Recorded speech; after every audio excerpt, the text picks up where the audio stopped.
Ashok Vyas was in India recently to participate in the Shodashi 16th day observance of the passing away of Swami Sri Iswarananda Giriji Maharaj, founder of Samvit Sadhanayan. Prime Minister Narendra Modi, the Chief Minister of Madhya Pradesh, and many leaders and saints sent their condolence messages. 16 Mahamandaleshwars joined the celebrations and shared their impressions about this great saint in an event organized at Samvit Sadhanayan on Mount Abu. Samvit Som Giriji moderated the event. परम आदरणीय सद्योजात शंकराश्रम जी महाराज का विदेशों में भी जाकर वे इसी संवित के संदेश को, शांकरी प्रभा को ये विकीर्ण करते हैं अपनी निनादमय ओंकारमय वाणी के द्वारा, अपनी प्रभा के द्वारा, अपनी भास्वरता के द्वारा। और अब तो मुझे बीकानेर की टीमों में, रेतीली टीमों में सरस्वती की कलकल भी सुनाई देने लगी है, जो सुप्त से या प्रकट होने लगी। आप वहाँ पर भी पधारे। मैं आपसे प्रार्थना करूँगा कि किस प्रकार से हम साथ रहे थे यहीं पर, किस प्रकार से आपने अंतिम समय में गुरु की जो सेवा की थी, किस प्रकार से ये आज जो आश्रम जगमगा रहा है, ये दीप्त है, ये मुस्कुरा रहा है। इतने अवसाद के पश्चात भी ये इतना भव्य कार्यक्रम का आयोजन हुआ है, इसके लिए मैं बहुत बहुत आभार प्रदर्शित करता हूँ चित्रापुर शिराली के सारस्वत समाज के लिए। मैं आपसे निवेदन करूँगा कि आप पूरे भारत के युवाओं को, वैदिक सनातन धर्मावलंबियों को एक अद्भुत प्रेरणा प्रदान करें। आपके प्रति कोटि वंदन। आपसे प्रार्थना करता हूँ अपने श्रद्धा सुमन अर्पित करें।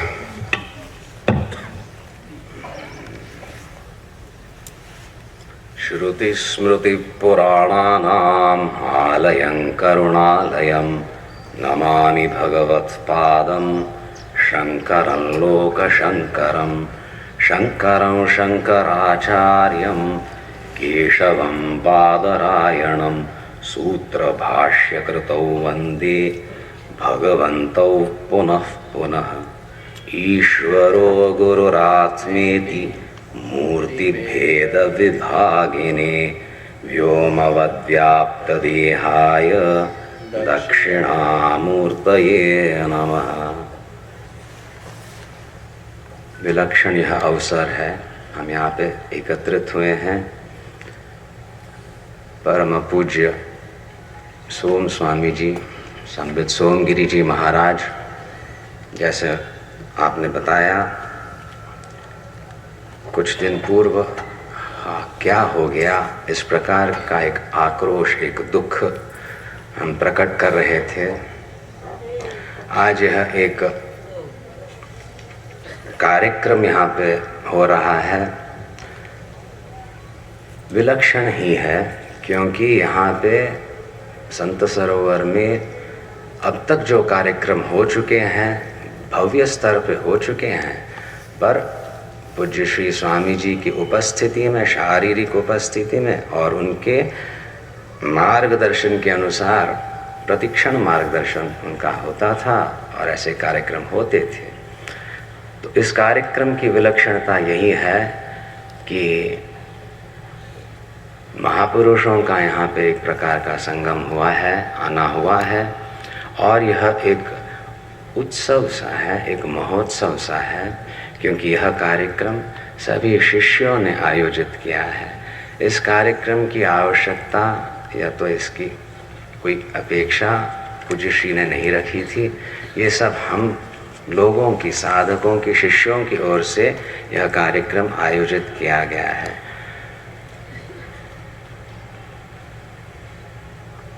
पंद्रह दिन हुए, षोडशी का यह एक कार्यक्रम है, तो धक्का तो बैठा ही है और शायद कुछ समय के बाद हमें पता चलेगा कितना आघात सा हुआ है।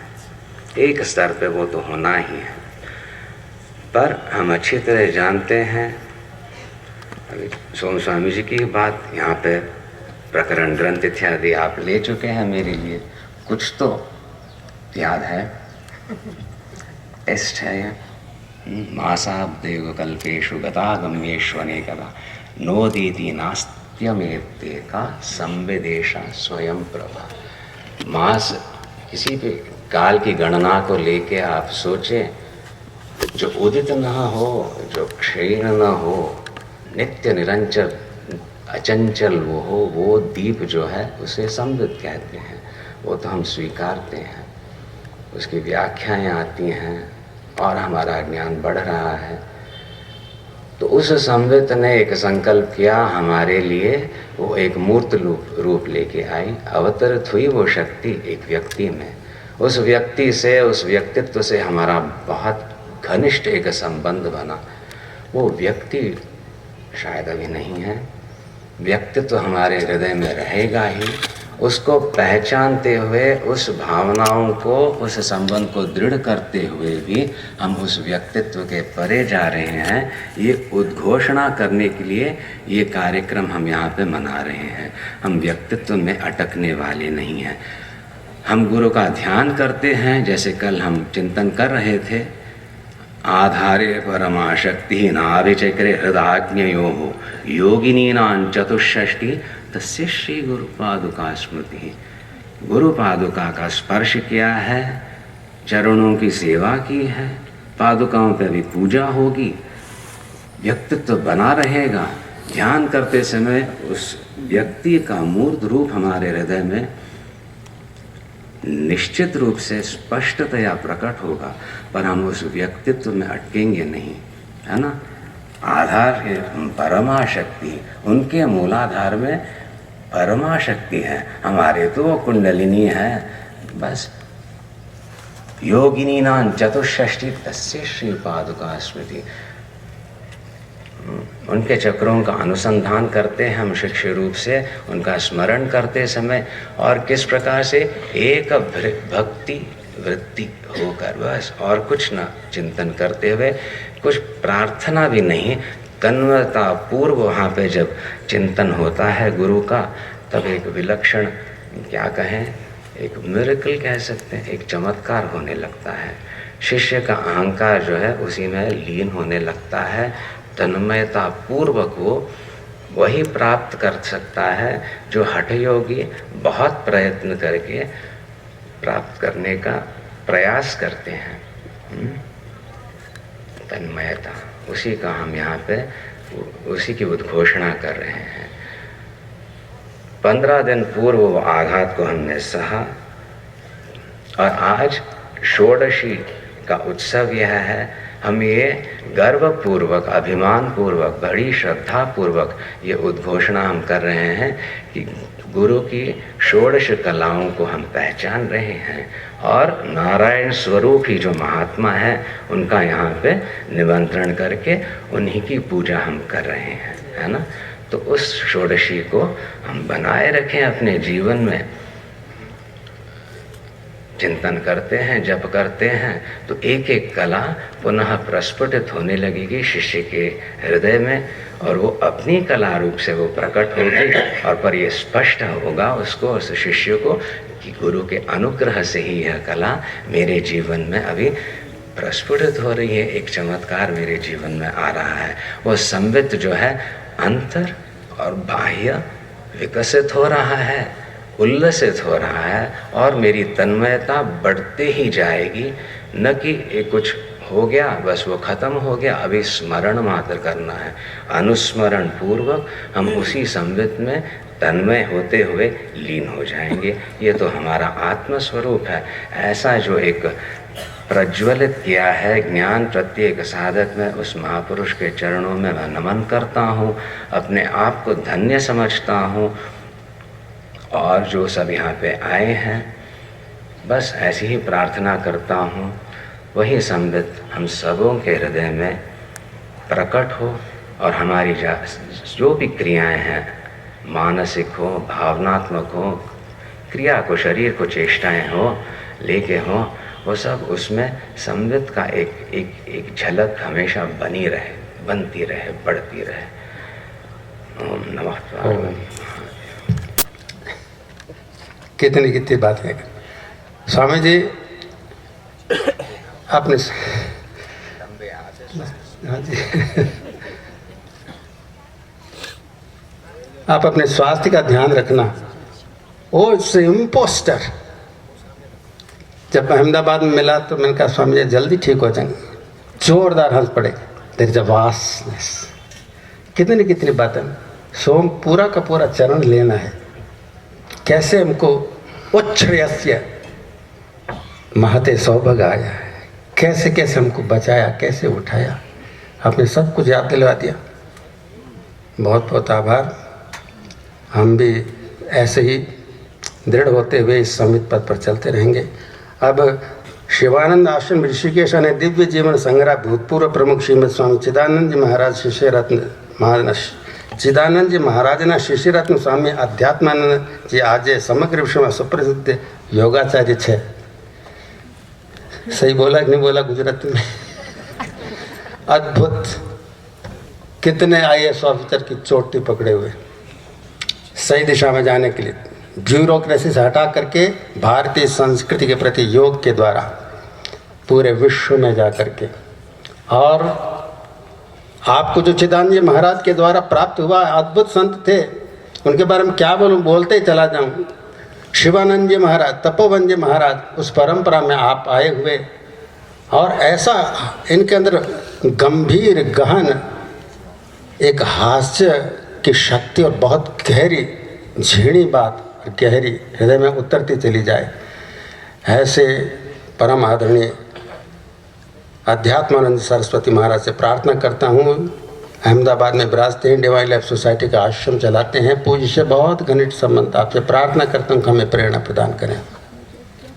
ध्यान मूलम गुरोर्मूर्ति, पूजा मूलम गुरोर्पदम, मंत्र मूलम गुरोर्वाक्यम, मोक्ष मूलम गुरु कृपा। अज्ञानतिमिरान्धस्य ज्ञानाञ्जनशलाकया चक्षुरुन्मीलितं येन तस्मै श्रीगुरवे नमः। हरिः ओम। श्रीगुरुभ्यो नमः। हरिः ओम।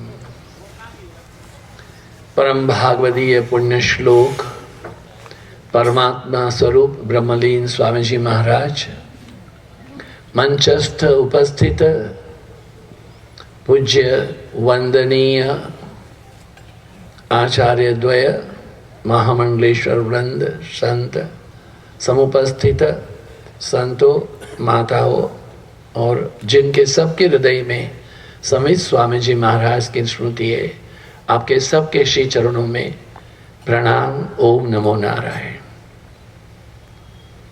महाराज जी का प्रथम दर्शन 1974 में हैंगिंग गार्डन के कार पार्किंग में रोज होता रहा। ब्रह्मलीन पूज्यपाद श्री स्वामी काशिकानंद जी महाराज और पूज्य स्वामी जी महाराज, उन दोनों के लिए हम कार की डिक्की में कुर्सी रख के जाते थे। वो दो महात्मा जी की उपस्थिति होती थी और शिवानंद आश्रम ऋषिकेश के ट्रस्टी ब्रह्मलीन श्री शिवनारायण कपूर जी महाराज और मातेश्वरी स्वर्णकांता माता जी और मैं एक नया नवोदित सन्यासी था, हम उनके श्री चरणों में बैठते थे। ये कृपा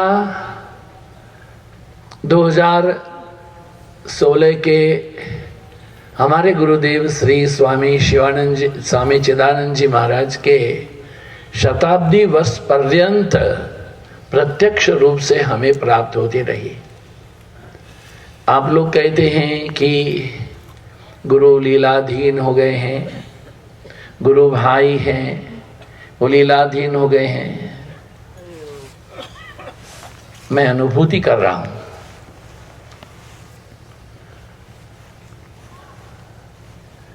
मैंने एक करुणामयी माता को खोया है। जब भी महाराज जी के श्री चरणों पर मस्तक रखने का सौभाग्य प्राप्त हुआ। महाराज अपनी गोदी में, अपने अंक में इस मस्तक को रह करके सहलाते थे। मुझे पता नहीं है कितने भक्तों को ये प्यार प्राप्त हुआ होगा।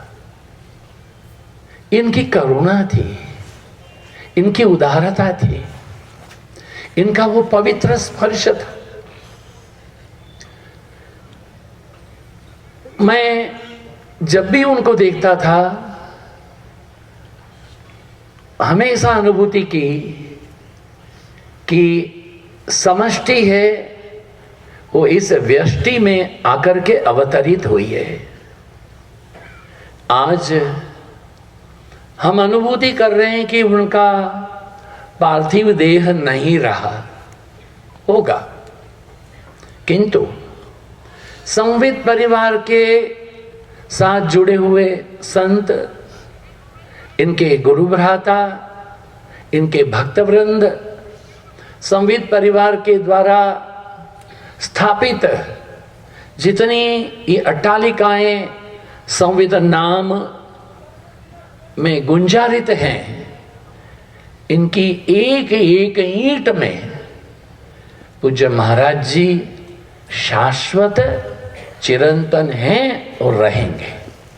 एक निर्विवाद सत्य है, क्योंकि एक श्लोक को हम लोगों ने कदाच हजारों वर्ष शुकवत रटा होगा, बोला भी होगा, उच्चारण किया होगा, किंतु महाराज जी के दर्शन में और आज देव विलय के 16वें दिन में भी एक प्रत्यक्ष सत्य अनुभूति है कि ब्रह्मानंदम परम सुखदम केवलम ज्ञानमूर्ति द्वंद्वातीतम गगन सदृशम तत्वमस्यादि लक्ष्यम एकम नित्यम विमलम अचलम सर्वधी साक्षीभूतम भावातीतम त्रिगुण रहितम। ऐसी एक महान विभूति का हमने प्रत्यक्ष दर्शन किया, स्पर्श को भी, कृपा को भी प्राप्त किया। आज प्रातःकाल एक महानुभाव हमसे पूछ रहे थे, महाराज पूज्य महाराज जी के बारे में कुछ कहेंगे? 2 शब्दों में क्या कह सकते हैं? हमारे पास यही था, न भूतो न भविष्यति। वो अमेरिका से आए थे, इसलिए उनको अंग्रेजी में भी कहा, he was heart from head to foot. वो अपने मस्तक से अपने श्री चरणों पर्यंत एक हृदय थे कि जहां से केवल केवल केवल प्रेम की ही धारा अविरत निश्रुत होती रही।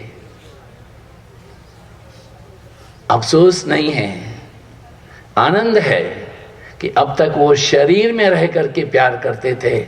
अब हम जहां भी रहेंगे उनकी चेतना सदा ही हमें प्रेरणा, आध्यात्मिक उत्कर्ष, अभ्युदय और चैतन्य की अविरत धारा में अवगाहन कराते रहेंगे। पुनश्च महाराज श्री की परम चेतना को पुनः पुनः प्रणाम। ओम नमः शिवाय।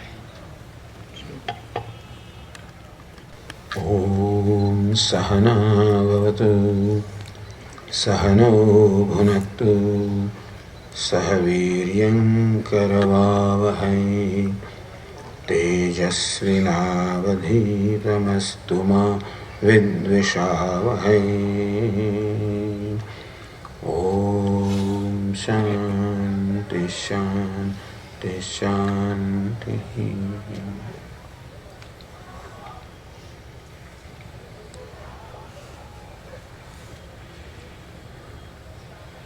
पूज्य महाराज जी का कैसे वर्णन किया जाए, इस विषय में हम सोचते थे और विवेक चूड़ामणि के ये जो श्लोक है वो हमारे सामने आ गए। वहां गुरु कैसे होते हैं, महापुरुष कैसे होते हैं, इनके लक्षणों का बहुत सुंदर वर्णन किया गया। श्रोत्रियो वृजनोयो कामहतो ब्रह्मवित्तमः ब्रह्मण्युपरशान्तः निरिन्दन इवानलः अहेतुकदया सिन्धुः बन्धुरानमतां सताम्। तो गुरु कैसे होने चाहिए? उपनिषद में कहा श्रोत्रियम ब्रह्मनिष्ठम। अन्यत्र भी उपनिषद में, भगवद गीता में महापुरुषों के लक्षण का बहुत सुंदर वर्णन किया गया है। ये सबका यहाँ संकलन किया गया। श्रोत्रिय है, जो शास्त्र में पारंगत है और शास्त्र के तात्पर्य को श्रोताओं को कैसे पहुंचाना, इस विषय में जो निष्णात है। हमारे स्वामी कहते थे कि गुरुजी मात्र शास्त्र के विद्वान है, इतना ही नहीं, परंतु शास्त्र के तात्पर्य को अभिव्यक्त करने की कला भी जिनमें होती है। शब्द का कैसे प्रयोग करना, कैसे भूमिका की रचना करना, और कैसे जो शिष्य है, जिज्ञासु है, वो वही दर्शन प्राप्त करे जो दर्शन गुरु जी को है। ऐसी कला, ऐसा सामर्थ्य जो रखते हैं उनको श्रोत्रिय कहते हैं। वैसे तो छंदोधीत है तो कहाँ है?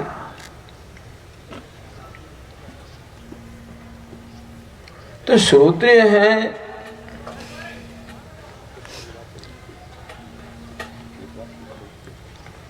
इसकी अभिव्यक्ति कैसे होती है? अवृजिन है, तो निष्पाप है। ये सब पूज्य स्वामी जी के सिर्फ दर्शन से ही स्पष्ट होता था। जो निष्पाप है, निष्कपट है, इसलिए बहुत सरल है, या कोई दंभ नहीं होता है। जैसा हृदय में है वैसा ही वाणी में है, वैसा ही वर्तन में है। अकामहतः, जिनमें कोई कामना नहीं है, कोई स्वार्थ प्रेरित कामना नहीं है। क्योंकि ब्रह्मविद तमः है, ब्रह्मविद भी है, ब्रह्मविदतर, ब्रह्म ज्ञानियों में श्रेष्ठ है। तो अध्यात्म महाराज ने भी कहा उनकी कृपा के बारे में, प्रेम के बारे में। ये हमारा सबका प्रत्यक्ष अनुभव है, हम ऐसा नहीं कहेंगे हमारा ही अनुभव है। इतना कहेंगे कि स्वामी जैसे प्रेम और आनंद की अभिव्यक्ति थे।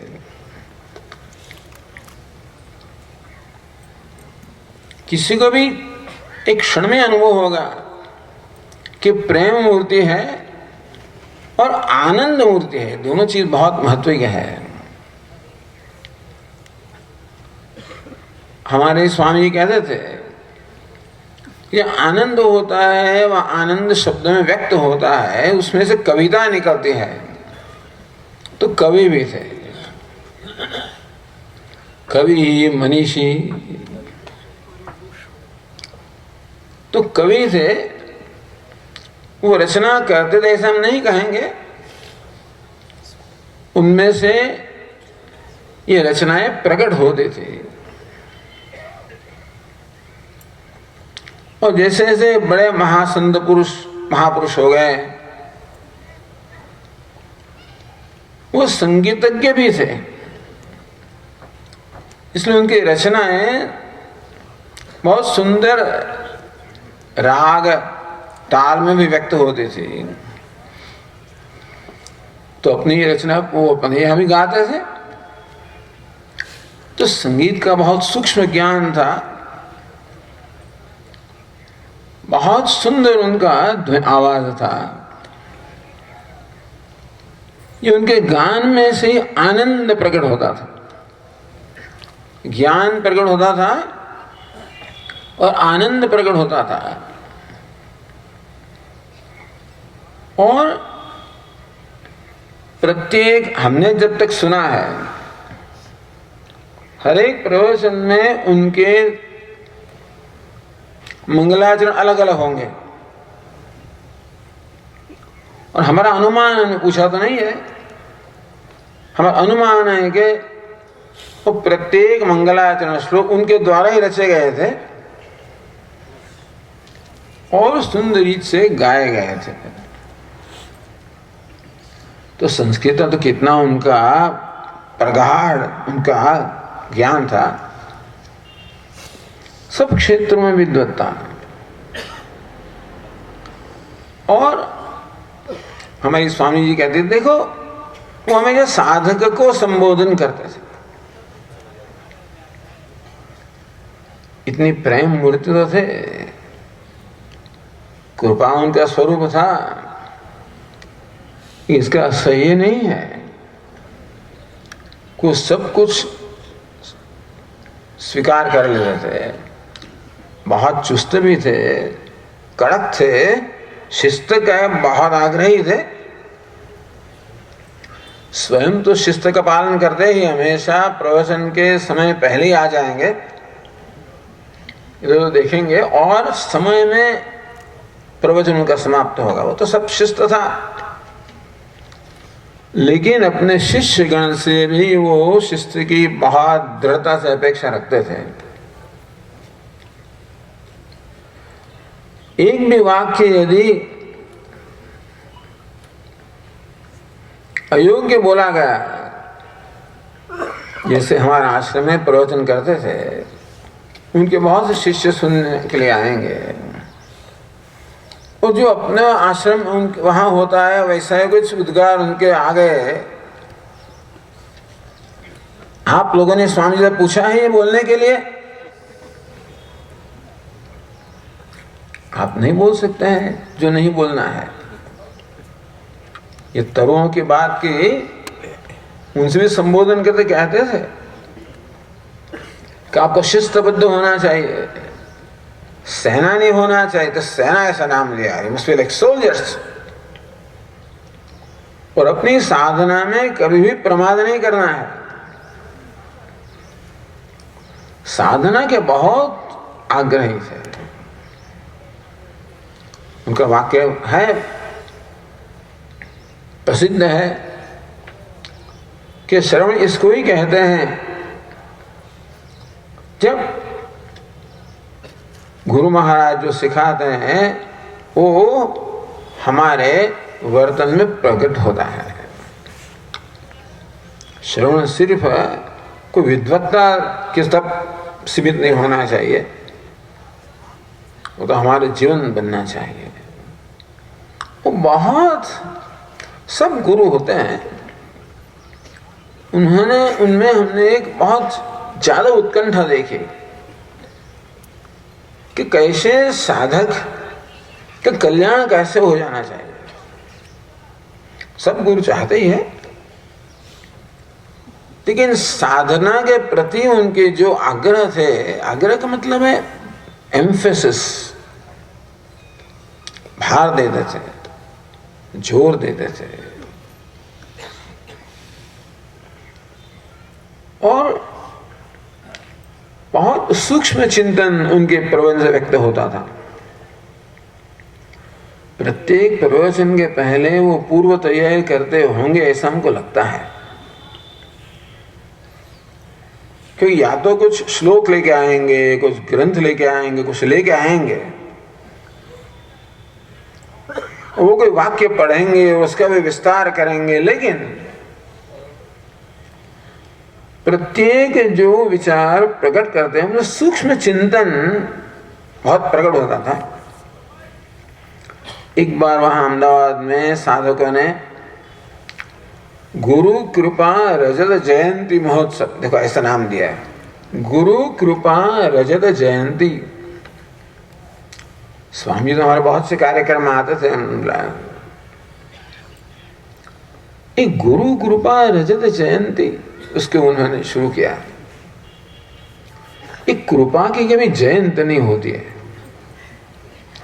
गुरु की भी जयंती नहीं होती है और कृपा के भी जयंती नहीं होते है।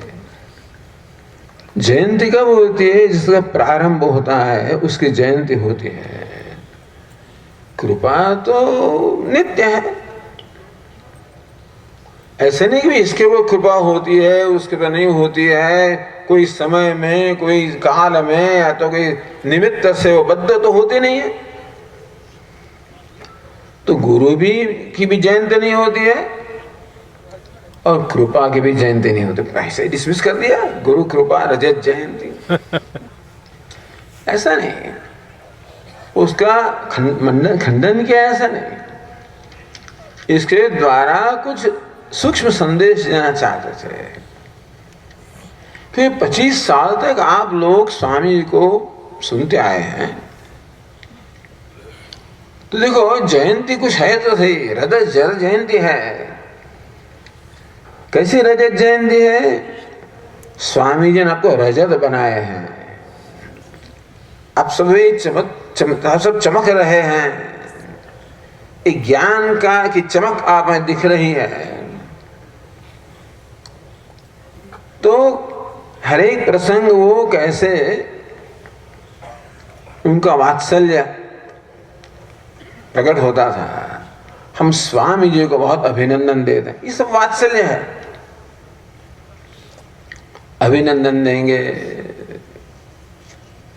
प्रेम प्रकट करेंगे, जैसा अध्यात्म जी महाराज ने कहा, और साधकों को बहुत अभिनंदन दिए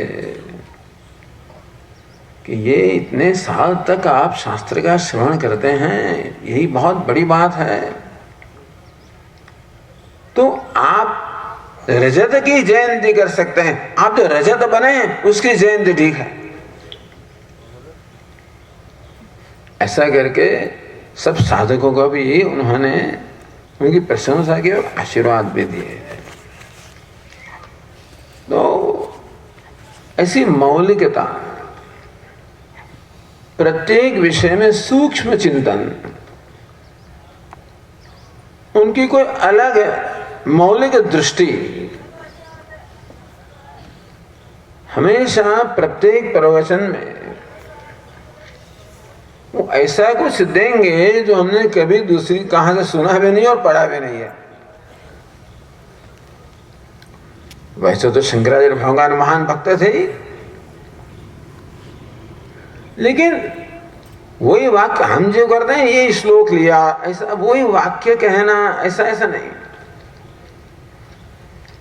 लेकिन शंकराचार्य भगवान ने जो काम किया, जो उपदेश दिया, उसकी एक सूक्ष्म दृष्टि प्रदान करना, प्रत्येक विषय को अलग कोई मौलिक दृष्टि प्रदान करना, कुछ चमत्कृत प्रदान करना, ये उनकी विशेषता थी। देख सकते हैं हमेशा ध्यान मग्न होंगे। वो कहते देखो भाई, इस साधना का कोई काल होना चाहिए, ऐसा नियम नहीं है। प्रत्येक काल खंड जो आपको मिलता है उसको आप साधना में परिवर्तित कर सकते हैं। ये साधना सुबह में होगी, शाम को हो, ऐसा कुछ नहीं है। तो जो कहते थे वो हमेशा ध्यान के तो बहुत प्रेमी थे ही, लेकिन सतत उनका ध्यान चलता ही रहता होगा। ये महापुरुष जो सब निरीक्षण करते हैं ना, कहानी सद्योजात महाराज जी ने कि वो संवित का दर्शन करते थे और इस संवित कैसे मनुष्य में, प्राणियों में, जगत में कैसे व्यक्त उसका व्यावहारिक रूप से निरूपण करते थे। सिर्फ वो परमार्थ कैसे व्यवहार में आकर, और वो ऐसे ऐसे शब्दों के बहुत शौकीन थे। नृत्य करता है, हम तो ऐसे शब्दों प्रयोग जानते, प्रयोग नहीं करते हैं, लेकिन उनके हृदय में जैसे वो नृत्य होता होगा, उनके हृदय में जैसे उल्लास होता होगा, वो उनके शब्दों में, दर्शन में प्रकट होता था, जिसका सब हम अनुभव कर सकते थे। तो इसलिए प्रेम मूर्ति तो सही, आनंद मूर्ति तो सही, तो कामना कैसे होगी, पाप कैसे होगा? अवरुजिन है। महापुरुष के ये तो लक्षण हो ही नहीं चाहिए। अवरुजिन है, अकामहतः। वो अंदर क्या है वो तो हम नहीं देख सकते हैं, लेकिन उनके महान की अभिव्यक्ति इसमें होती है कि उनमें वो निष्पाप होते हैं, सरल होते हैं, कोई दंभ नहीं है। मनस्येकम वचस्येकम कर्मण्येकम महात्मनाम, और मन वचन कर्म में ऐसे एकता। और अकामहतः, कामना जिसके ऊपर कोई प्रभाव नहीं कर सकती है, क्योंकि वो पूर्ण है, पूर्णता में प्रतिष्ठित है। ब्रह्मणी उपरत शांत है, हमेशा लगता है ब्रह्मणी उपरत है। व्यवहार करते समय भी वो तो ब्रह्म में ही उपरत थे, निष्ठ थे। और बंधु आनवताम सताम, जो सत्पुरुष उनके समीप आते थे, उनके बंधु से मतलब हितैच्छिक से, हित करने वाले थे। ऐसे महापुरुष से जो भी हमारा संपर्क हुआ, हम जब पहली बार अहमदाबाद में आए, हमारे गुरुजी ने कहा अहमदाबाद में आना और सब वेदांत का क्लास शुरू करना है, तो उस समय महाराज जी हम पहली बार हमारी मुलाकात है, उनसे आशीर्वाद प्राप्त हो। हमने कहा देखो भी कैसे किसी को प्रोत्साहित करना है। आप तो अपने भगवान शंकराचार्य के सेनानी है, सैनिक है, आप लोग तो सैनिक है, उनके कार्य का प्रचार करने वाले हैं। चलो जाओ भाई, ऐसा सैनिक बने रहो और अच्छी तरह प्रचार करो। तो ऐसे उनके आशीर्वाद से भी हमारा कार्य शुरू हुआ था।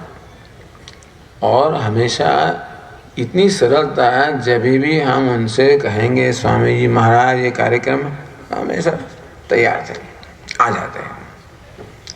तो हमको बहुत बहुत आनंद है कि ऐसे महापुरुष का इतना निकट से हमको संपर्क हुआ। तो आश्रम में आए भी थे, 3 दिन रहे भी थे, हमारी कुटिया में रहे थे, क्योंकि हमारे पास दूसरा कुछ स्थान ही नहीं था।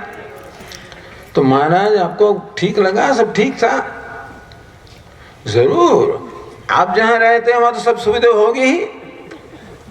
पता नहीं सुविधा, हमको पता है पर सुविधा नहीं थी, लेकिन फिर भी उनका ऐसा ही स्वभाव था। बस हमारा आनंद प्रकट करते हैं, और सब आप तो आनंदित है ही।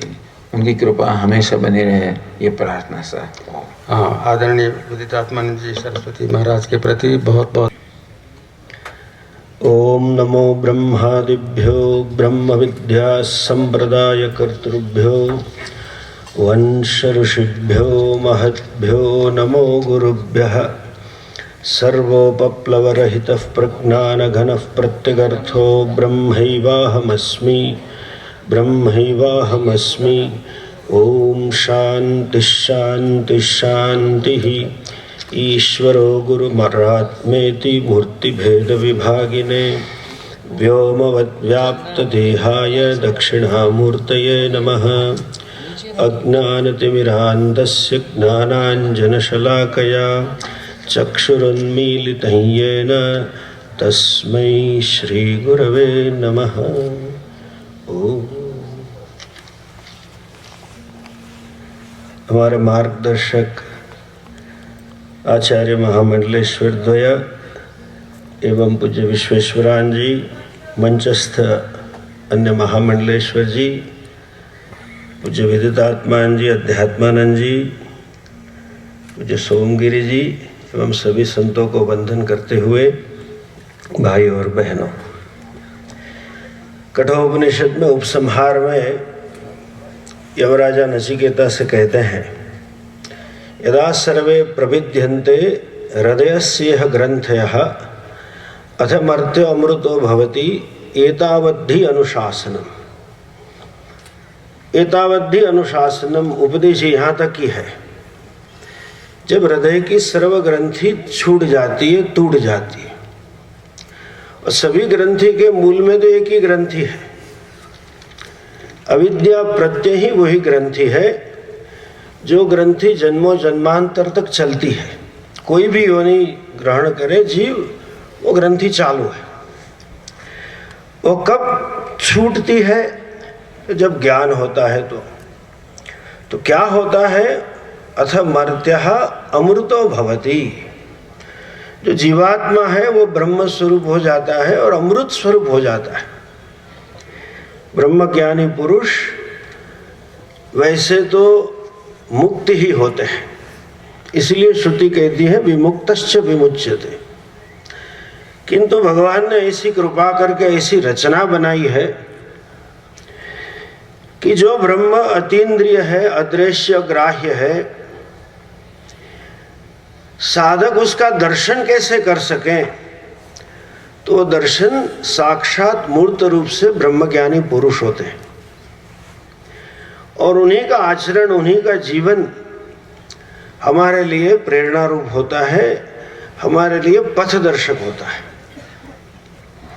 जो अर्जुन पूछते हैं स्थित प्रज्ञस्य का भाषा, वैसे ही परम पूज्य महात्मा हमारे ईश्वरान जी गिरी जी थे, जो साक्षात ब्रह्म रूप थे। उपाधि का अंत आने के पहले एक विशिष्ट प्रकृति थी जो भगवान का एक साधन था।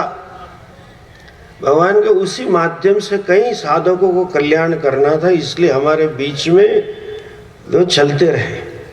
ऐसे तो शास्त्र में दो प्रकार की वृत्ति बताई है, गीता जी में भी है, निराश्रियत चित्तात्मा, महात्मा एकांत में रहे, या तो क्या है विहाय कामान चरति निस्पृहा, कामना रहित थे। अभी अभी पूज्य विदितात्मान जी ने बताया निष्काम थे ही, फिर भी चरति क्यों घूमते थे? लोक संग्रहार्थम वसंतवत लोकहितम चरंता। सब साधकों का कल्याण करने के लिए चरैवेति अनुवृत्ति थे ही। सभी गुणों के अलावा प्रेम तो था, माधुर्य तो था ही था, लेकिन एक और विशेषता भी थी कि विद्वत्ता खूब थी। अति विद्वान होने के कारण जो आज धीरे धीरे जो लुप्त हो रही है, परम पूज्य नरसिंह गिरी जी के शिष्य होने के नाते वो विद्वत्ता की परंपरा को वो छोड़ गए हैं। अपने शिष्य भी उन्होंने ऐसे तैयार किए हैं जो स्वयं इतने विद्वान हैं। मैं समझता हूँ ये अनादिकाल की परंपरा में उनका ये विशिष्ट कंट्रीब्यूशन है, इस योगदान है जो सब विद्वान शिष्य छोड़ गए हैं। और शांकरी परंपरा को अनुसरते हुए भी आधुनिक समय की जो आवश्यकता है, आधुनिक मानस को किस प्रकार से वो परंपरा का उपदेश दिया जाए, वो नित्य नवीन आविष्करण भी महाराज जी ने किया। ये उनका विशिष्ट योगदान रहा। और हम भी आज ये बताएंगे कि जब हमने साधक अवस्था में थे, अभी अभी महाराज जी ने बताया कि हमारे गुरुजी और उनके आकृति में तो बहुत साम्य था। न केवल आकृति में था, प्रकृति में भी साम्य था। दोनों अहेतुक दया सिंधु थे, दोनों ऐसे ही विद्वान थे। तो वैसे भी हमको तो सारूप्य मुक्ति मिल ही गई थी। 77 से उनके संपर्क में आए थे, तो शायद दोनों महात्मा एक रूपता अनुभूति हो रही थी। तो इसलिए हमें भी शिष्यवत पुत्रवत वात्सल्य भाव जब तक हम गुरु जी के पास पढ़ने नहीं गए तब तक प्राप्त हुआ है। और वही वात्सल्य हमारे वैराग्य को, हमारे निष्ठा को बल देता रहा है। वो प्रेम का सिंचन करते हुए साधकों की निष्ठा को बल देते हुए रहते थे। वो हम कदापि नहीं भूल सकते। ऐसे महापुरुष के चरणों में संक्षेप में प्रार्थना करते हैं, ऐसे ही आशीर्वाद पूरे मानव समाज पर अपने देते रहें सूक्ष्म रूप से, और ये साधनायन उन्हीं की परंपरा को उत्तरोत्तर वृद्धि करे। भगवत्पाद स्वरूप आचार्य जी सोमगिरी जी को भी ऐसा बल देकर परंपरा को आगे बलवत्तर बढ़ाए, यही प्रार्थना के साथ ओम तत्सत। ओम ओम, बहुत बहुत आभार है।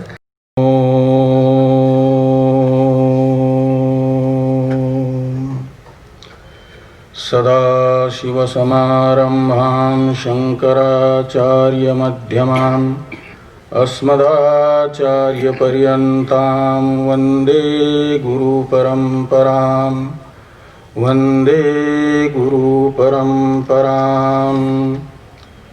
प्रातस्मरणीय अर्चनीय वंदनीय पूज्य श्री महाराज श्री जी के पावन चरणारविंदों में कोटिशः प्रणाम, जिनका षोडशी महोत्सव कार्यक्रम तथा श्रद्धांजलि सभा में हम लोग सब उपस्थित हैं।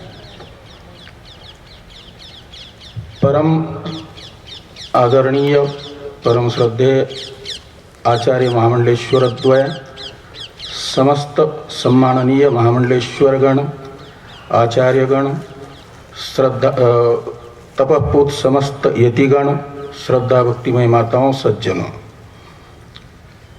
महाराज श्री जी का अभी 30 अप्रैल, 1 मई तथा 2 मई ये त्रिदिवसीय संन्यास का षष्ठी पूर्ति कार्यक्रम तथा उनके प्राकट्य का 85वां महोत्सव हरिद्वार में संपन्न हुआ। उसमें महाराज श्री जी के सानिध्य में एक दिन बैठने का सौभाग्य मुझे भी प्राप्त हुआ। उसमें मैंने ये कहा था कि महाराज श्री जी तथा हमारे भाष्यकार भगवान आदि जगतगुरु शंकराचार्य जी के जीवन में बहुत सा साम्य है। भाष्यकार भगवान भी दक्षिण में अवतरित हुए, प्रकट हुए, महाराज श्री जी भी दक्षिण में प्रकट हुए। मध्य भारत में भाष्यकार भगवान का संन्यास हुआ, महाराज श्री जी का भी मध्य भारत में ही ज्योतिर्लिंग में दोनों संन्यास हुआ। और पूरा भारतवर्ष आचार्य भाष्यकार भगवान का प्रचारक क्षेत्र रहा। सनातन धर्म के पुनः स्थापना के लिए भाष्यकार भगवान ने बहुत प्रयत्न किया, और महाराज श्री जी भी पूरे भारत में और विदेशों में भी सनातन धर्म की स्थापना के लिए खूब प्रयत्नरत रहे, अंतिम श्वास तक। महाराज श्री जी का ये जो रथ गंगा जयंती आती है 7वीं वैशाख शुक्ला, उसी दिन संन्यास हुआ था। दूसरे दिन साधना सदन आश्रम के संस्थापक महाराज श्री जी हमारे प्रातस्मरणीय सद्गुरुदेव, उनका निर्वाण महोत्सव था। श्रद्धांजलि सभा में महाराज श्री जी से मैंने निवेदन किया, महाराज श्री जी को हिमाचल में जाना था, लेकिन महाराज श्री जी ने कृपा करके थोड़ा अपना कार्यक्रम सुबह का मध्यान्होत्तर रखा, और फिर सभा में भी आए। और जब महाराज श्री जी हमारे उत्तरकाशी में रहा करते थे, और श्रद्धेय महाराज श्री जी भी शंकर मठ के संस्थापक महाराज श्री जी भी रहा करते थे, उन दिनों को याद किया उस श्रद्धांजलि सभा में। और ऐसे 2005 से कई बार महाराज श्री जी के चरणों में और सानिध्य में रहने का अवसर हमें उनके कार्यक्रमों में प्राप्त हुआ, बड़ा उनका अनुग्रह मिलता था और आशीर्वाद मिलता था। उपनिषदों में प्रसिद्ध उपनिषद है प्रश्न उपनिषद। प्रश्न उपनिषद के 6ठ प्रश्न में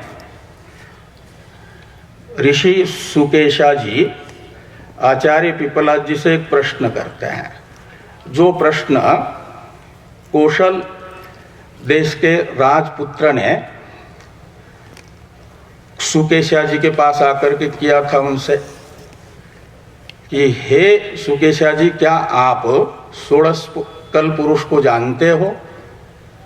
उस समय षोडशकल पुरुष का ज्ञान सुकेशा जी को नहीं था और अपनी सनातन परंपरा में प्रथम उपदेश है सत्यम वद। इसलिए पहले ऋषि लोग अपनी अज्ञानता को कभी छिपाते नहीं थे। जिसका ज्ञान नहीं है तो प्रकट करते थे। कहा कि षोडशकल पुरुष मैं नहीं जानता हूँ। और राजकुमार तो वापस गया, लेकिन इनके हृदय में वो प्रश्न एक प्रकार से एक कांटे की तरह चुभता रहा। आचार्य पिपलाद जी से वही प्रश्न सुकेशा जी ने पूछा कि भगवान आप बताइए कि वो षोडशकल पुरुष कहाँ रहता है?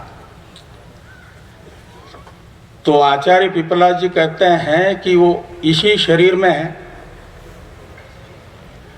और उसी में ये 16 कलाएं विवर्तित हैं।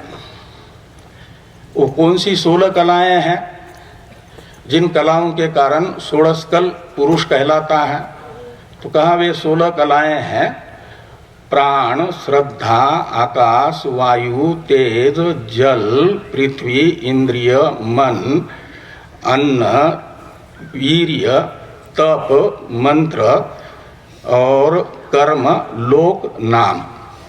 ये 16 कलाएं उन्होंने बताई और इन्हीं 16 अध्यस्त कलाओं को लेकर के अधिष्ठान षोडशकल कहलाता है।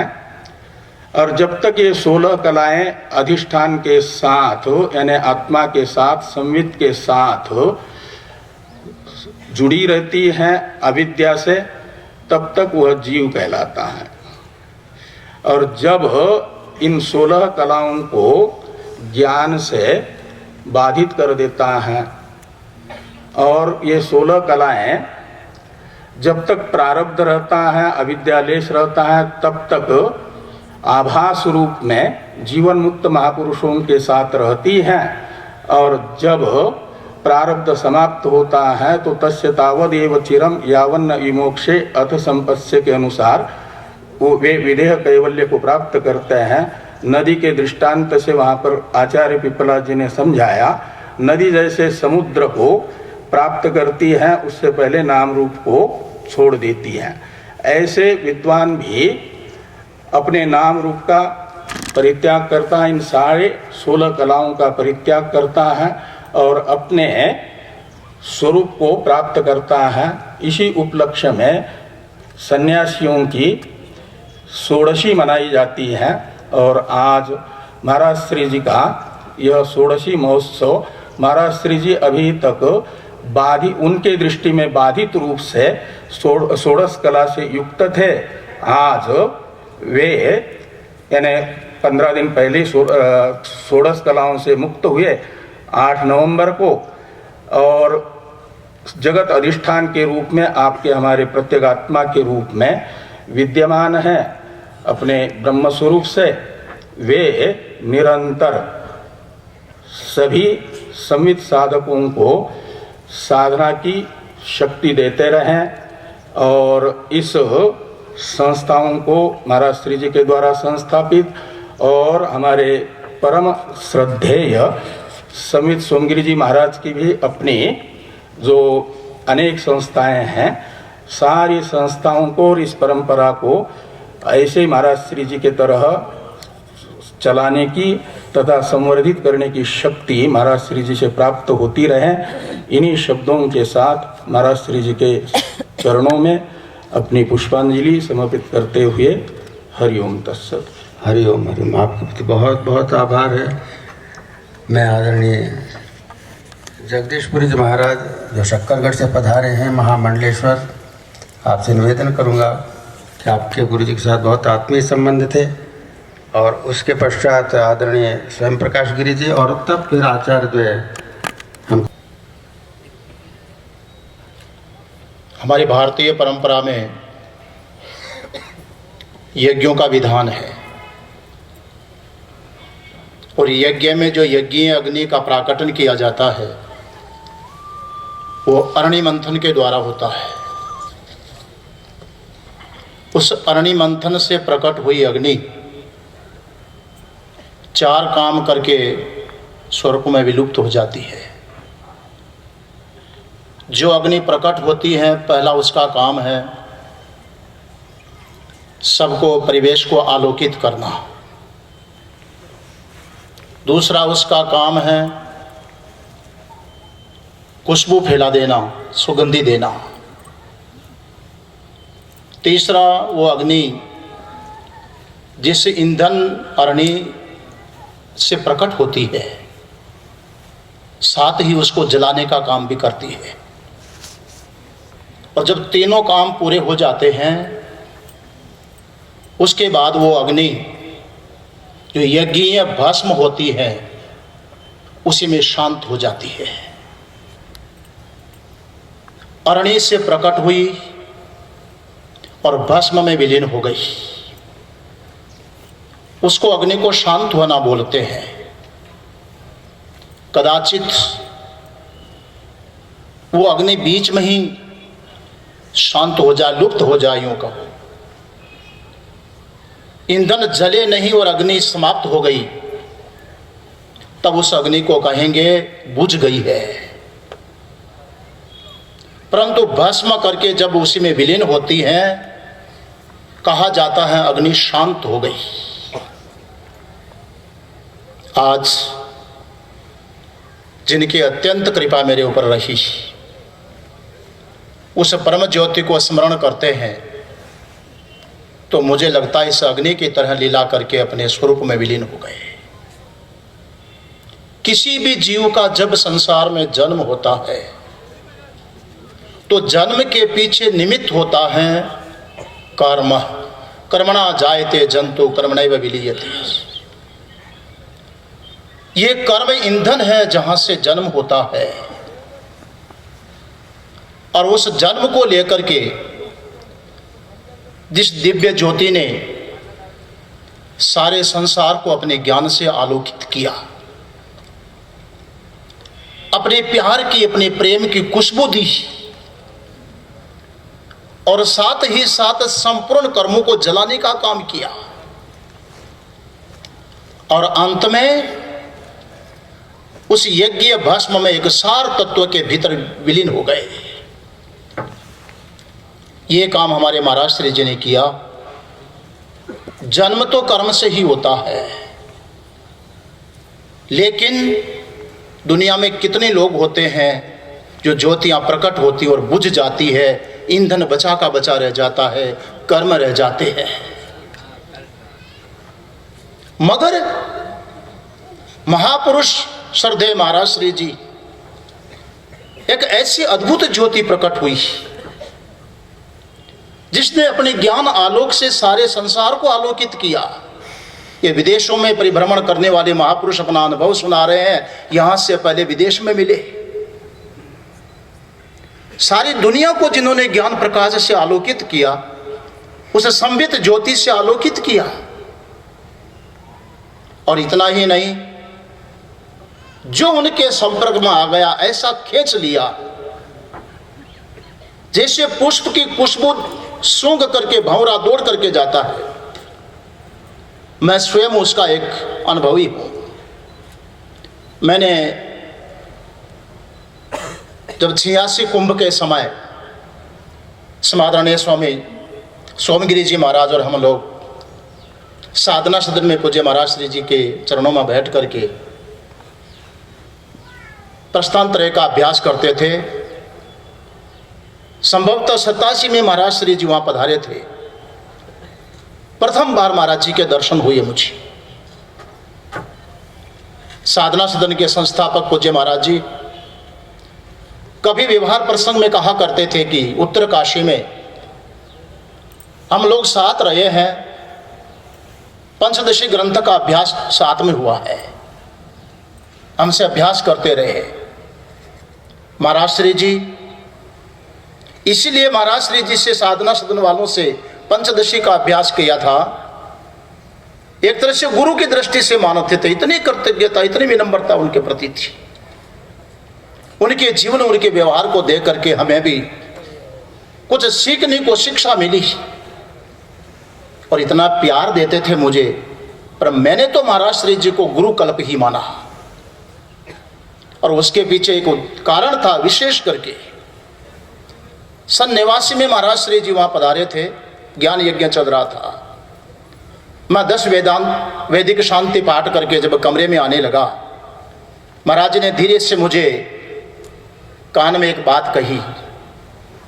एक मंत्र था, बोले इस मंत्र को आप एक बार और देखना, कहीं उच्चारण में अशुद्धि हो रही है। जरा सा इशारा किया मुझे और जब मैंने गौर से मंत्र को देखा, सचमुच में मेरी गलती मुझे पकड़ में आई। उसी दिन से मैंने महाराज श्री जी को एक गुरु के रूप में दर्शन किए और इतना आत्मीयता का खुशबू, इतना प्यार। 2004 में जोधपुर में सरदारपुरा सत्संग भवन में मेरा चातुर्मास था। पता लगा कि महाराज श्री जी जोधपुर पधारे। मैंने फोन से संपर्क किया, कहाँ विराज रहे, दर्शनों के लिए आना चाहता हूँ। महाराज जी ने कहा नहीं, आप नहीं, मैं आऊँगा। मैं जिनके दर्शनों के लिए जाना चाहता था, क्या उनकी आत्मीयता थी, क्या प्यार था। दर्शन के लिए मुझे नहीं जाना पड़ा, दर्शन देने के लिए सत्संग भवन में पधार गए। वो उनका प्यार था। बड़े जब भी संस्था के बड़े आयोजन हुए, फलोदी वालों का तो विशेष ही बैठे हैं। 4 बार तो वहां की उपस्थिति महाराज जी के प्यार के कारण मुझे देनी हुई। संत सरोवर में यहां मुझे दर्शन के लिए आना पड़ा। ये महाराज जी के प्यार की खुशबू थी, उनके ज्ञान का आलोक था। और आखिर में जब महाराज जी ने सारे कर्म को, ईंधन को जला दिया, तो सज्जनों यज्ञ में सब जल जाने के बाद एक चीज रहती है, यज्ञीय भस्म, और वो अग्नि उसी में समाहित हो जाती है। अव्यक्त से आई अव्यक्त में चली जाती है। महाराज श्री जी एक बहुत बड़ी कृपा किए हैं। जिस अव्यक्त से आए उस अव्यक्त स्वरूप में विलीन हुए। न तस्य प्राणा उत्क्रामंति ब्रह्मैव सन ब्रह्मापेति। वो तो साक्षात ब्रह्म भाव को प्राप्त हुए हैं, लेकिन एक ऐसा सार तत्व, ऐसी भस्म जिसको महादेव भी सिर पे धारण करते हैं, समाज के लिए सार दे करके गए हैं हमारे सोमगिरी जी महाराज। समा गए और आज इसी रूप में कि मैं अव्यक्त रूप में हूं, लेकिन एक मेरा सार तत्व है सोम सद्य। चाहो तो सिर पर धारण कर लेना, चाहो तो लाभ ले लेना। सज्जनों, मातृशक्ति, ऐसी दिव्य शक्ति के प्रति, ऐसी महान विभूति के प्रति, हमारे अत्यंत श्रद्धास्पद पूज्य महाराज जी के प्रति अपने भाव सुमन समर्पित करते हुए मैं अपने भावांजलि को उन्हीं के चरणों में रखते हुए ये वक्तव्य को विराम दूंगा। हरि ओम तत्सत, हरि ओम तत्सत, हरि ओम। हरि ओम। बहुत बहुत आभार।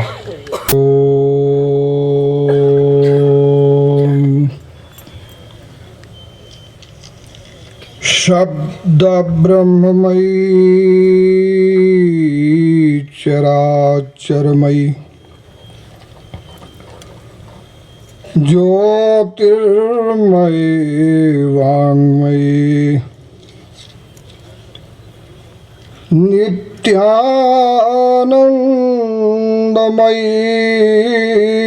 निरंजनमयी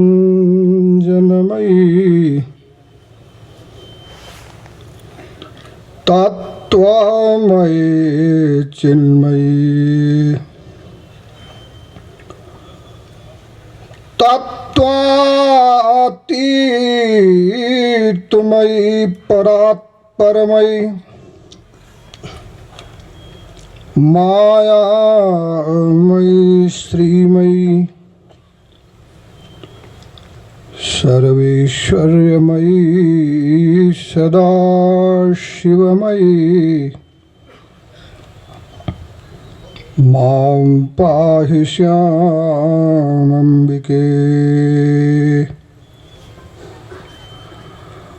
परशिष्यं गौडपादस्य शिष्यं गोविन्दस्वामिनः सुरेश्वरगुरुं वन्दे शङ्करं लोकशङ्करम्। यस्य स्मरणमात्रेण ज्ञानमुत्पद्यते स्वयं सदैव सर्वसम्पत्तिः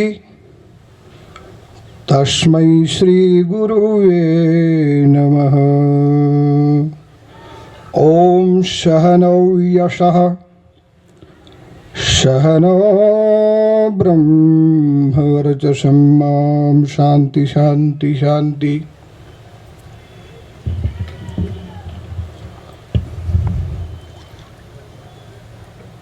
मंच पर विराजमान आचार्य श्री महामंडलेश्वर वृंद, संबित साधनालय के साधक संत वृंद, माताओं भाई बहनों,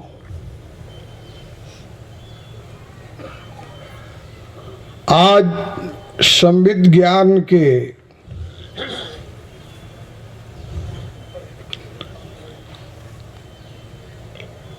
एक पूर्णाहुति के अवसर पर इस विश्वविद्यालय को, संबित विश्वविद्यालय को संपूर्णता में देख करके मन में अत्यधिक आह्लाद है। अपने में एक पूर्ण यूनिवर्सिटी है जो भारत की सभी विद्याओं को प्रतिभाषित करती है।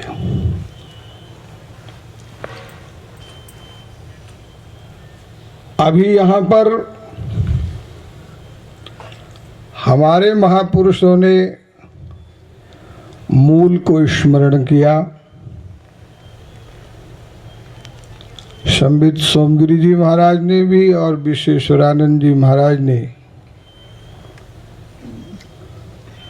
और महापुरुषों ने सदाशिव समारंभाम से अभिव्यक्ति दी। जब गंगा धराधाम पे आई, गौमुख में प्रकट हुई, उसको हम गौमुख कहते हैं। शांकरी परंपरा हमारी परंपरा का गौमुख है, और सप्त सरोवर आकर के 7 धाराएं हो गई थी।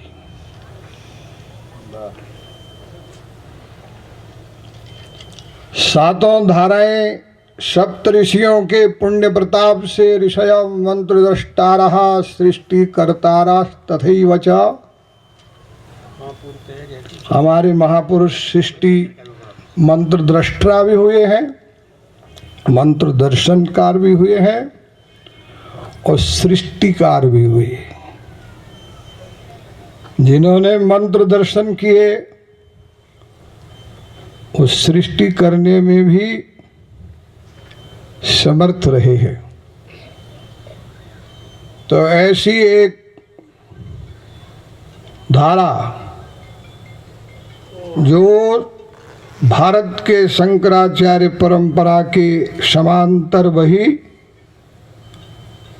वो धारा है पावन धारा गोविंद मठ धारा।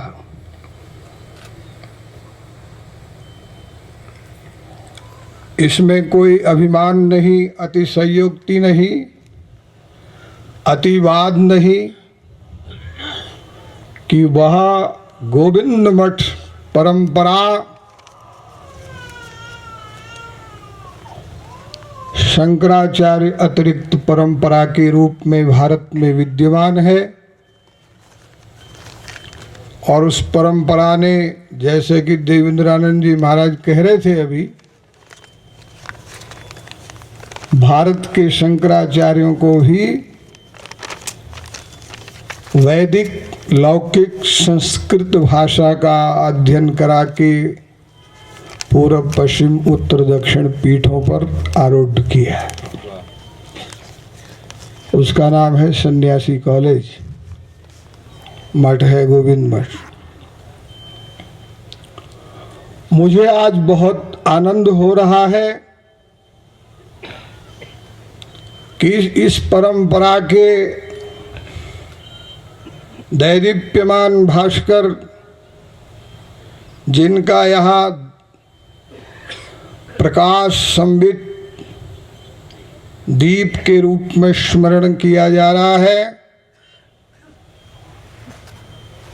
और बीच में खड़ा देख रहा हूँ गोमुख से लेके गंगा सागर तक। मुझे प्रसन्नता है कि हमारे इन ब्रह्म स्वरूप महापुरुषों ने, आचार्यो ब्रह्मणो मूर्ति ही, जो शास्त्र की यह अभिव्यक्ति है, उसके अनुसार मैं मूल और पूर्णाहुति विसर्जन पर जब ध्यान दे रहा हूँ तो मेरे को आनंद होता है कि वेदों की, उपनिषदों की वह श्रुति सार्थक हमारी परंपरा में यथा नद्यः स्यन्दमाना समुद्रे अस्तम गच्छन्ति नाम रूपी विहाय।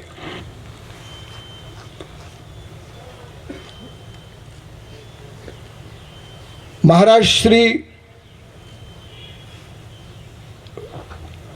अगर मैं कहूं कि अगर उन्होंने पूर्णाहुति के रूप में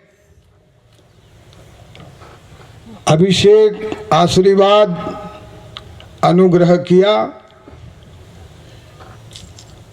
जब मैं आचार्य बना मैंने सोचा भी नहीं था।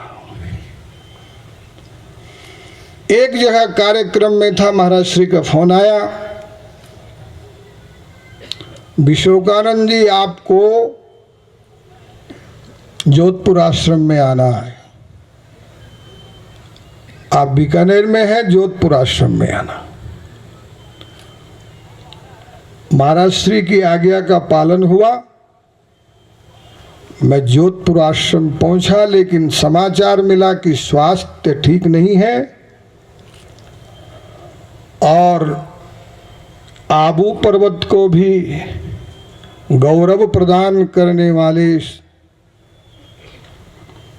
इस संत सरोवर आश्रम में महाराज जी विराजमान है।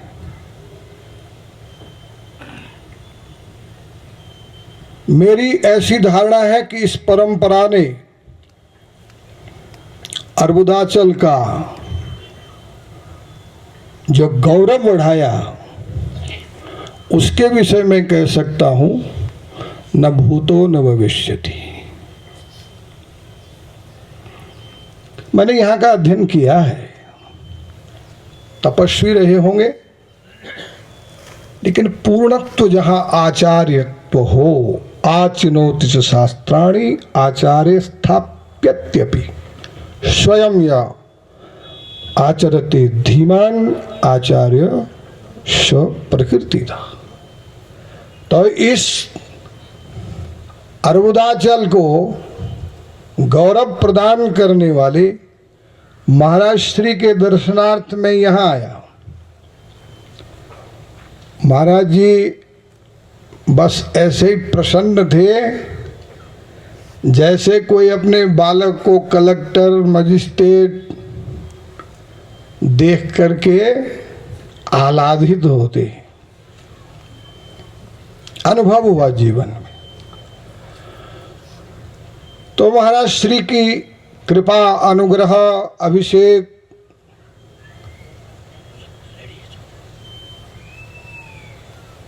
मेरा बड़ा सम्मान कराया। लेकिन मैं उठ करके जब सामने पावन चरणों में गया तो ये क्या करते हो? मैंने कहा महाराज कुछ पात्र खाली है, उसको भरने की अभिलाषा है। और मैंने बैठ के महाराज जी के दोनों हाथ अपने सिर पे पकड़ के रख दिए कि बच्चा चाहे कुछ भी हो जाए, बड़ा ऑफिसर हो जाए, पर आप मेरे पूर्वज हैं। और अगर मैं आज आचार्य हुआ हूं और कुछ उसका समाज में महत्व है, पर वह महत्व आपके आशीर्वाद से बड़ा नहीं है, ऐसा मैं मन में अनुभव करता हूं। इसलिए दोनों हाथ सिर पर महाराज श्री के, और महाराज जी ने बड़ा अनुग्रह किया। इसमें अनुग्रहित होने का कारण यह भी है कि मेरे आशीर्वाद देने वाले सभी पूर्वज ब्रह्मलीन हो गए। ब्रह्मलीन के विषय में मेरी धारणा है, मेरा अनुभव है, और इस अनुभव की यात्रा में संबित सोमगिरी जी महाराज भी साथ हैं कि शरीर में रह करके हमारे आचार्य जो हमारे लिए नहीं कर सकते, वह शरीरातीत होने पर करते हैं। ऐसे मेरे को जीवन में महापुरुषों की अनुभूति है। और सोना भारत में महंगा है, शायद अभी 40-42 हजार रुपये तोला है, ग्राम है, वही ग्राम, 10 ग्राम तोला, तोला भी बोलते हैं उसको। लेकिन जो स्वर्ण भस्म है वो बहुत कीमती है, उपयोगी भी है, कीमती भी है। तो ब्रह्मीभूत ब्रह्मात् प्रसन्नात्मा जो स्थिति को प्राप्त हुए, ब्रह्मभूत प्रसन्नात्मा न सोचती न कांक्षती, ऐसे ब्रह्मभूत हमारे महाराज श्री हमारे लिए शरीरातीत अधिक स्मरणीय है। हम इस समय पर संबित साधनालय के साधकों की विरह वेदना को अनुभव कर सकते हैं, क्योंकि हमने ऐसे अनेक महापुरुषों के विरह को अनुभव किया है। उसको स्मरण करते हैं तो आपका जो इस समय पर मनोभाव और मनोस्थिति है उसका स्मरण होता है। दूसरी बात यहां पर विशेष यह है कि मैंने अनेक शंकराचार्यों को चादर उड़ाई है, महामंडलेश्वरों का भी अभिषेक का अवसर मिला है, समाज को भी देखने को मिला। लेकिन स्वामी जी ने भरमर कीट न्याय से जो हमको साधक उपलब्ध कराए हैं वो एक अनुपम व्यवस्था है। हमारे सुधीर जी तो इतने डूब गए कि ऐसा लगता है कि कहीं इनके शरीर से महाराज जी बोल रहे।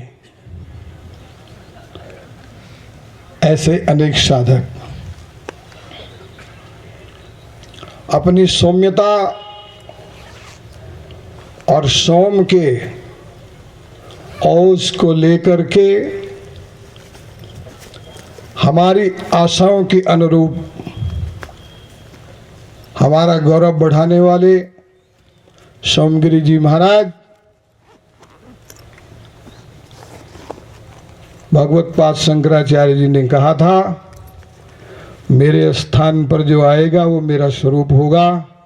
इसलिए हम सब के लिए पूज्यपाद महाराज जी का यह दूसरा प्राकट्य स्वरूप है, सहना भवतु की भावना से हमको इनके साथ जीवन की यात्रा करनी। उस भावना से हमको आगे बढ़ना है।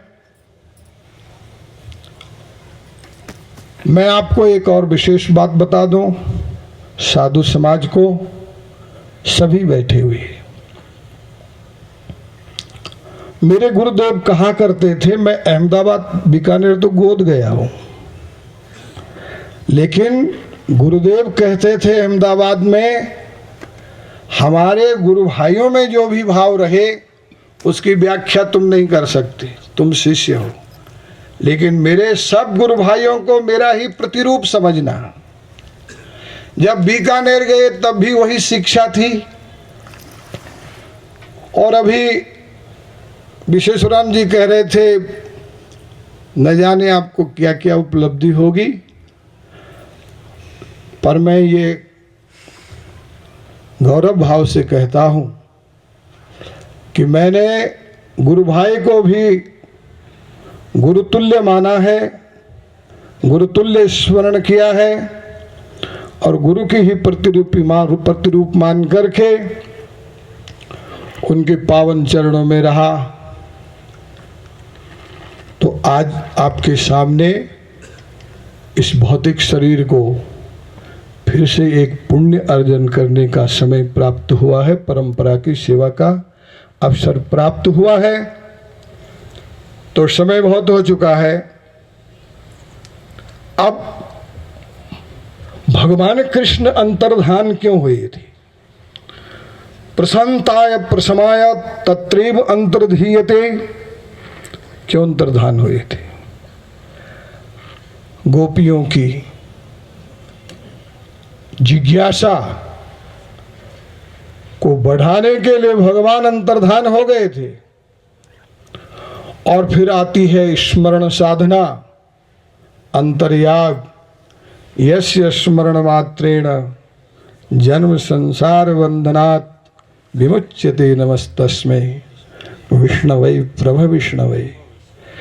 इसलिए महाराज जी निर्वाणत्व को प्राप्त हुए हैं, लीला संवरण की है, और इसलिए की है साधकों की परीक्षा के लिए की है। अभी तक आप पढ़ते थे उनसे संविद के विषय में, संविद देवी गरीयसी तस्मात् तुमेव पर ब्रह्म रूपेण सिद्धा। अभी मां का भाव बता रहे थे सोमगिरी जी। ब्रह्म विद्या का ओत प्रोत इकारत्व से समन्वित शिवत्व का अस्तित्व उन्होंने हमको स्मरण कराया। उस शिवत्व के स्मरण में, संवित्तत्व के स्मरण में हमारी संपूर्ण ब्रह्म विद्या परिभाषित होती है। तो मैं अपनी अंतिम बात कहता हूं, गुरु भाइयों, जिन्होंने मेरे को उपकृत किया है आशीर्वाद देके, वो हमारे गुरु ही हैं। गुरु तत्व होता है, शरीर नहीं होता है। और हमारे गुरुओं के ज्ञान को, अभिदा को, आचरण व्यवहार, उपकार और प्रत्युपकार को उन्होंने यज्ञ बना करके पूर्णाहुति की। इसलिए हमारे गुरु हैं अब आपकी और हमारी सबकी एक परीक्षा है। पहले संयोग होता है। सीता का राम से संयोग हुआ, पार्वती का शिव से, सती का संयोग हुआ, राधा का कृष्ण से संयोग हुआ। भक्तों का पहले संयोग होता है, परीक्षा के लिए वियोग होता है। और रच महेश निज मानस राखा, पाय सुसमय शिवासन भाखा। श्याम भय कृष्णमय, श्यामा भई कृष्णमयी, कृष्ण भई श्यामाजू। और जो संवाद त्रिजटा से होता है उसमें सीता जी स्वयं को राम होना अनुभव करती है। तो त्रिजटा ने कहा कोई हर्जा नहीं है, स्मरण करते करते अगर आप राम हो जाएंगी तो राम सीता हो जाएंगे, आपका स्मरण करते करते फिर भी वह दिव्य विग्रह रहेगा। इसलिए वियोग परीक्षा के लिए है, और संयोग के बाद वियोग, और वियोग के बाद में अगर परीक्षा में हम और आप सफल हो जाते हैं तो समझना कि महायोग होता है। यही महायोग स्वरूप प्राप्ति है, उसको महायोग कहा गया है शास्त्र में। इन्हीं भावों के साथ महाराज जी के पावन अस्तित्व में, ब्रह्मत्व में, गुरुत्व में, संतत्व के अस्तित्व में प्रणामांजलि, भावांजलि, श्रद्धांजलि हम सभी एक बात कह के समाप्त करता हूँ, और वह बात यह है कि स्वामी जी सभी शिष्यों में संगठन चाहते थे, विघटन नहीं। सद्भाव चाहते थे, संधि नहीं। प्रेम चाहते थे, प्रतिक्रिया नहीं। तो मैं आशा करता हूँ कि राम जी ने एक बात अयोध्या के दरबार में कही थी, सोई मम प्रिय सेवक मम सोई, मम अनुशासन माने जोई। जो महाराज का अनुशासन मानेगा वो महाराज का प्रिय है, और वही इस संबित प्रकाश को प्रज्वलित रखने में समर्थ होंगे। हरिओम तत्सत, हरिओम तत्सत। ओम बहुत आभार है। अब मैं परम श्रद्धास्पद निरंजन पीठाधीश्वर आचार्य महामंडलेश्वर पुण्यानंद महाराज से प्रार्थना करता हूँ कि वे हमें आशीर्वाद प्रदान करें।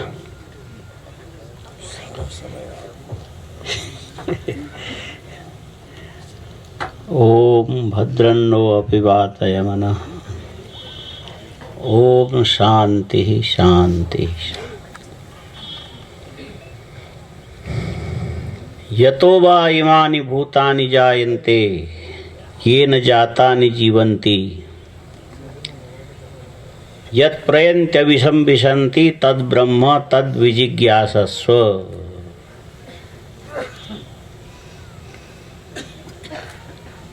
ये जो ब्रह्म जिज्ञासा मनुष्य जीवन की सबसे बड़ी पूंजी है, संपत्ति है।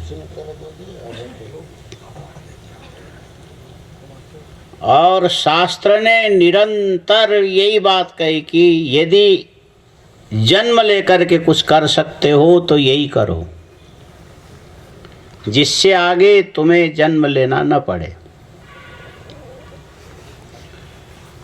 और जिस ब्रह्म की जिज्ञासा करनी वो है क्या? यतो वा इमानि भूतानि जायन्ते। ब्रह्म को आप आंख से नहीं देख सकते हो, कान से नहीं सुन सकते हो, शब्द सुनोगे। यतो वा इमानि भूतानि जायन्ते येन जातानि जीवन्ति। इसके बाद भी सारा चराचर जगत उसी परमात्मा से उत्पन्न हुआ जिसको आप देख नहीं पा रहे हैं। और पूरे संसार को आप देख रहे हैं, ये संसार जहाँ टिका हुआ उसी परमात्मा में टिका हुआ है। और अंत में ये जो संसार लीन होगा तो उसी परमात्मा में लीन होगा। क्योंकि हम अपनी बुद्धि को व्यक्त में आग्रह रखते हैं, और व्यक्त जो होता है वो संबंध सापेक्ष होता है, और संबंध जिसमें होगा ये विकारी होंगे। विकारी पदार्थ कभी भी स्थायी नहीं हो सकता है, और संबंध की अपेक्षा लेकर के विचार करोगे तो वहां द्वैत मिलेगा, द्वैत। इसीलिए परिभाषा यह है कि संबंधो द्विष्ठा, संबंध दो में आश्रित होता है, अकेले का अकेले में संबंध नहीं हो सकता। खाली समझाने के लिए तादात्म्य इत्यादि बोलते, लेकिन इसको संबंध नहीं माना जाना चाहिए। तो पर हमारी बुद्धि संबंध को ही चाहती है, संबंध रहित वस्तु के प्रति हमारे मन में जिज्ञासा कम होती है, और इस जिज्ञासा की सिद्धि के लिए ही अव्यक्त परमात्मा स्वयं व्यक्त होकर के आता है। अव्यक्त परमात्मा व्यक्त होकर के गुरु रूप में आपके सामने उपस्थित होकर के उस जिज्ञासा की सिद्धि के लिए यावत जीवन अनंत क्लेशों को अनुभव करके भी केवल आपकी बुद्धि को उस परमात्मा की जिज्ञासा में लगाने के लिए जीवन धारण करता। और ये यदि परम तत्व में लीन हो गया, आज बोल रहे थे ना 16 कलाएं, वो भी उसी में लीन होगी, तो वो तो मुक्त हो गए। लेकिन संबंध सापेक्ष वृत्ति के चलते हम दुखी हो रहे हैं। हम ये चाहते कि वही चीज हमेशा बनी रहे, लेकिन संबंध सापेक्ष जो वस्तु है व्यक्त होकर के भी विकार उसके अंदर से नहीं जाता है। क्योंकि उत्पन्न होने के बाद बचपना, बचपना के बाद कौमारावस्था, इसके बाद युवावस्था, इसके बाद प्रौढ़ावस्था, वृद्धावस्था, आप इसको रोक नहीं सकते हो। और वृद्धावस्था के बाद अंत में ये शरीर छूटेगा। और स्वामी जी जगदीशपुर जी बोल रहे थे, अग्नि यदि राख में उपशमित हो गई तो वो ठीक है, बीच में बुझ गई तो खराब है। तो ये समझना चाहिए कि आपके मन में जिज्ञासा उत्पन्न करके तत्व तो तत्व में लीन हो गया, कहीं नहीं गया। इसीलिए आप तत्व को खोजने के लिए कहीं जाओ, इसकी आवश्यकता नहीं। जिसको पहले आप व्यक्त देखते थे, अभी वो आपकी अंतरात्मा में समाहित हो गया। इसीलिए व्यक्त यदि देखना चाहते हो तो गुरु जी को अब सोमगिरी जी के रूप में देख लो। वो पहले अकेले थे, अब उसमें गुरु जी की शक्ति भी आ गई। हाँ, इसीलिए पहले वो बोलते थे ना, एक वो रेडियो क्या यंत्र आता था, तो नया नया निकाला तो बोले इसको 2 in 1 बोलते थे। अब सोमगिरी जी 2 in 1 हो गए। हाँ, ठीक है, वो भी अच्छा है। इसीलिए अविक्रियम सत्यम अनंत माध्यम, परमात्मा अविकारी है, सत्य है, अनंत है, और सबसे पहले वही था। सदैव सौम्य इदमग्र आसीत एकमेवाद्वितीयम। और उसकी अनुभूति कहाँ करोगे तो कह दिया गुहाशयम, आंख बंद करके हृदय में चिंतन करो, वहां पर उपलब्ध होंगे। लेकिन हृदय में आग्रह पूर्वक चिंतन मत करना, हमको ऐसे उनका स्वरूप चाहिए, दाढ़ी चाहिए और ऐसा उनका हंसता हुआ चेहरा चाहिए। ये आध्यात्मिक परिकल्पना है, यथार्थ नहीं। वो तो निष्कल है, निष्कल कला रहित है। और ऐसा तत्व है कि आप अपनी तर्कयुक्त बुद्धि के द्वारा उसको निश्चय नहीं कर सकते। निष्कलमत प्रतर्कम। और यदि अनुभव करना चाहते हो तो इस रूप में कर सकते हो, मनोग्रयानम। आपका मन जहां जहां पहुंचने की कोशिश करता है उससे पहले ही वो तत्व वहां पर पहुंच चुका होता है। मनोग्रयानम वचसा निरुक्तम। और उसको आप अपनी वाणी से निर्वचन नहीं कर सकते। ये मात्र स्वानुभूति वेद्य पदार्थ है, इसको वाणी के द्वारा व्याख्या का ये विषय नहीं है। इसीलिए उसकी अनुभूति तो अपने हृदय में अन्य अनुभूतियों का तिरस्कार करके कभी बैठ के कर सकते हो। मनोग्रयानम वचसा निरुक्तम नमामहे देववरम वरेण्यम।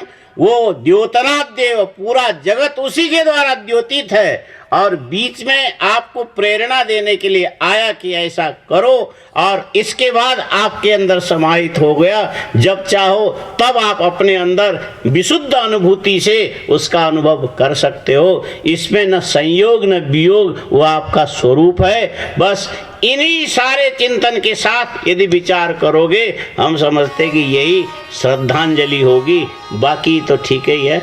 हरि ओम तत्सत, हरि ओम तत्सत, हरि ओम तत्सत। परम श्रद्धास्पद